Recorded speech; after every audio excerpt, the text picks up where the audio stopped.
ঘোষণা, একটি বিশেষ ঘোষণা। মুরল সাহেব বলেছেন যে তাকে মিথ্যা কথা বলে হাসাতে পারবে তাকে সে বড় বিশাল একটি পুরস্কার দেওয়া হবে। একটি বিশেষ ঘোষণা।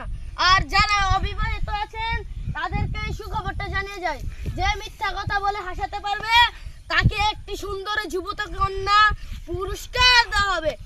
এই পুরস্কার দেওয়া হবে। রহিমরে তো পাঠাইছিলাম মাইকিং করার জন্য, সেটা এখনো আসছে না। রহিম রহিম মুরল সাহেব দেখাইছে যে মিথ্যা কথা বললে হাসাইতাম পারি বিশাল পুরস্কার দিব আর একটা ফুরিও দিব। আর তোরে তাড়াতাড়ি আগাই, তাড়াতাড়ি চল।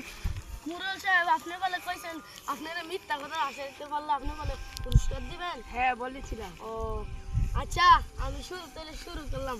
তাহলে মুরল সাহেব আমি শুরু করি, আপনি মনোযোগ দিয়ে আমার কথাটা শুনেন। হ্যাঁ শুরু কর। আমার দাদার কালে একটা আমের বড় আমার দাদা খায়া গাছটা বড়টা ফালাইছিল। এ বিশাল একটা আসমান উঠে গেছে। এই আম গাছের তো বড় বড় এক সাইজ আম ফুটতো, জানেন নি? এই আম পুরা গাও খাওয়া শেষ করতাম পারতাম না।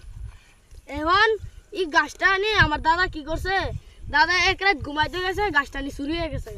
কই গেছে কেউ জানে না। আপনি বুঝছেন নে? হ্যাঁ বুঝছি। তাহলে মরল সাহেব আমার কথা শোনেন। আমার দাদা একটা খিচুড়ি আনছে, পুরো পৃথিবীর মানুষ খাইও শেষ করতেছে না। এতলা আর কি পাইছে কই? হ্যাঁ দাদার আম গাছটা বিশাল বড় একটা খিচুড়ি আনছে। তাহলে মুরল মশাই আমার আরেকটা গপ শুনেন।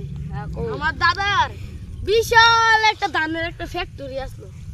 আমার দাদা নে এই 2 বছর যত্ন করে লাগছে। 2 বছর যত্ন করার পর দাদা নি গেছে একটুখানি ক্ষেতের মাঝে দেখতো ধান হয়েছিলি এমনি দেখ গুড়াউনির মাঝে সারে ধান নাই। মুরল সাহেব ফের তো ডুলা গপ শুনলেন, আমার একটা ডুলা গপ শুনেন। হ্যাঁ ক। আমার দাদার একটা বিষ্মন্দাল পালছে। বিষ্মন্দাল বাচ্চা দিতে দিতে পৃথিবীটা বইরা আছে গা। ডুলা গপ শুনেন। এরপরে খাউন তো নাই, একলা তেজ নাই। এরপরে হের দাদা ধান চাষ করতে গেছে, ধান কাটতে গেছে, দেখছে হের দাদার মিলে একটা সাইডা দিছে। আমার দাদা একটা ধানের বস্তার ভিতরে করে দিছে, ফুটো করে দিছে এবং একটা যাইতে যাইতে সব দিয়ে গেছে। হের দাদার ধানের ফ্যাক্টরি বিনাশ করে লাইছে। আল্লাহ রে, আমার ডোলা কাপটা মজা লাগছে নি? হ্যাঁ মজা লাগছে। আরে হ্যাঁ তো আমার তো বড় ডোলা কাপ সেরা লেগেছে। হ্যাঁ নে মাইয়াটা জিততে লয়ে যাবো, এটা আমার নিতে হইব। যে পুরস্কার পাইলে ভাই, না পাইলে না, মাইয়াটা বাইতে লয়ে যাইতে হইব। এতে এখন বড় ডোলা কাপ একটা বুদ্ধি পাইছি, এই বড় বুদ্ধিটা কাম লাগাইতে হইব, সুযোগে সব ব্যবহার। আরে চান্দু তুমি তো আমার চিনছো না, আমি কত বড় বাটপার।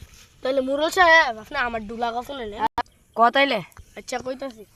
জানোস তুই করিম তোর একটা সত্যি কথা কইতাম বুঝলে গেছি গা।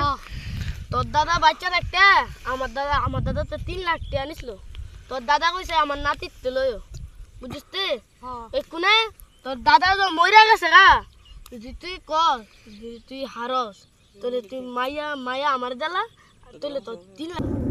তাইলে মেয়ে দিয়ে হুন, তুই 3 লাখ টাকা দিবি, মাইয়াটা দিবি। তুই একটা কাম কর, তুই হাইরা যাইয়া। আচ্ছা আমি হাইরা গেছি গা, মরল সাহেব বলতে পারলে মরল সাহেব আমি হারে হাইরা গেছি গা, হারে পুরস্কারটা দিয়া দেন। আচ্ছা তোর ওই দে। আয় না আমার মায়ের আমার হাতে তুললা দেন। মাইয়া কেটা? তাহলে তোর আমার লোক। আচ্ছা